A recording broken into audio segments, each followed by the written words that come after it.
Naniniwala ba kayo dun sa idea na stay genuine because tables will always turn? Na kahit gaano man kalupit at kasama sa'yo ang mundo, dahil naging mabuti ka, dahil naging totoo ka, darating at darating yung point na ikaw naman ang nasa ibabaw.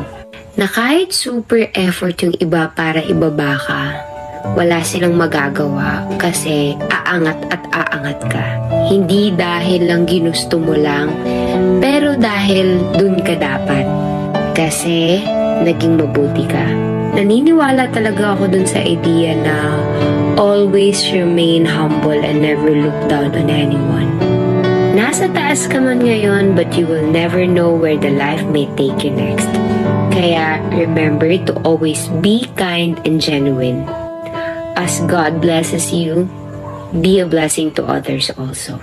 Okay?